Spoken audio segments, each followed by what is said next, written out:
Anantapuram urban MLA Daggubati Venkateswara Prasad junior NTR గారిని వాళ్ళ తల్లి గారిని కూడా తీవ్రంగా దూషించుకుంటూ ఒక వీడియో బయటకు వచ్చిన తర్వాత సరే తెలుగుదేశం పార్టీకి సంబంధించి కానీ నందమూరి కుటుంబ సభ్యులు కానీ ఎవరూ కూడా దీని మీద నోరు విప్పలే.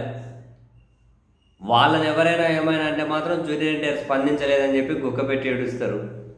జూనియర్ ఎన్టీఆర్ని పాపం వాళ్ళ తల్లి గారిని కూడా మధ్యలోకి లాగి ఇష్టరీతిన మాట్లాడితే మాత్రం ఎవరు స్పందించరు. వాళ్ళ పార్టీ ఎమ్మెల్యే తిట్టినా కూడా దీని మీద ఎక్కడికక్కడ ఎన్టీఆర్ అభిమానులు అయితే నిరసన వ్యక్తం చేస్తూ ఉన్నారు. దిష్టి బొమ్మ దహనాలు, శవయాత్రలు ఇవన్నీ చేసుకుంటూ వచ్చి తాజాగా వీళ్ళ నిరసన కార్యక్రమాన్ని మరో స్టెప్ ముందుకు తీసుకెళ్ళిపోతూ ఉన్నారు. హైదరాబాద్లో తాజాగా వీళ్ళు ఒక మీడియా సమావేశం నిర్వహించి ఎన్టీఆర్ అభిమాన సంఘాలు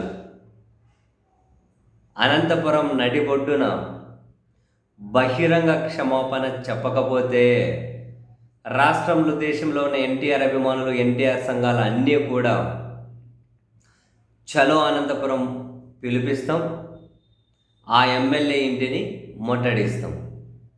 అంటే సేమ్ ఇవే పదాలు వాడారు. కొంచెమైనా సిగ్గు తెచ్చుకొని అనంతపురం నడిగడ్డన క్షమాపణ చెప్పాలి, లేకపోతే మాత్రం దేశంలో ఎక్కడ ఉన్నా ఏ మూల ఎన్టీఆర్ అభిమాని ఉన్నా ప్రతి చిన్న అన్ని అభిమాన సంఘాలు చలో అనంతపురం పిలిపిస్తాం అండ్ ఆ ఎమ్మెల్యేని పార్టీ నుంచి సస్పెండ్ చేయాలి, ఆ ఎమ్మెల్యే మీద చర్యలు తీసుకోవాలి అని చెప్పి వాళ్ళ డిమాండ్స్ అయితే పెట్టారు.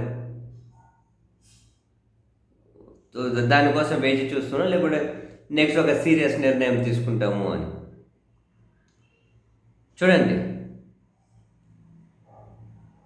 అంత సీరియస్ వ్యాఖ్యలు తెలుగుదేశం పార్టీ ఎమ్మెల్యే చేసిన తర్వాత ఒక్కరు కూడా స్పందించింది లేదు. పైగా ఆడియో ఎవరైతే విడుదల చేశారో ఆ విడుదల చేసిన ఎన్టీఆర్ ఫ్యాన్స్ అసోసియేషన్ అతన్ని వాళ్ళ కుటుంబ సభ్యులను బెదిరిస్తున్నారంట. కానీ మాట్లాడిన వాళ్ళను వదిలిపెట్టేసి ఆడియో రిలీజ్ చేసిన వాళ్ళని అనడం ఏంటో అంతేలేండి. ఆంధ్రప్రదేశ్లో ప్రస్తుతం 2 నడవట్లేదు, 2 నడుస్తూ ఉంది. అట్లే ఉందిగా పరిస్థితి. తప్పు చేసిన వాళ్ళు, దౌర్జన్యాలు చేసిన వాళ్ళు, ఇష్టరీతిన ప్రవర్తిస్తున్న వాళ్ళకు ప్రొటెక్షన్ ఉంటూ ఉంది. దీన్ని వ్యతిరేకించే వాళ్ళకి ఇబ్బందులు వస్తూ ఉన్నాయి. సో ఇది కూడా అదే, తిట్టినాయన వదిలేసి ఆ ఆడియో రిలీజ్ చేసిన వాళ్ళ మీద పడితే ఏమొస్తుంది? బహుశా ఎన్టీఆర్ అభిమాన సంఘాలన్నీ కనుక వాళ్ళ పిలుపుని సీరియస్గా ఎగ్జిక్యూట్ చేస్తే అది తీవ్ర ఉద్రిక్తతలకు దారి తీయచ్చు. ఇన్ బిట్వీన్ జూనియర్ ఎన్టీఆర్ ఏమైనా ఈ అంశం మీద స్పందిస్తారేమో, అటు పొలిటికల్గా ఇటు సినిమా పరంగా చాలామంది అయితే వెయిట్ చేస్తూ ఉన్నారు. మరి ఆయన ఏమైనా స్పందిస్తారేమో చూడాలి.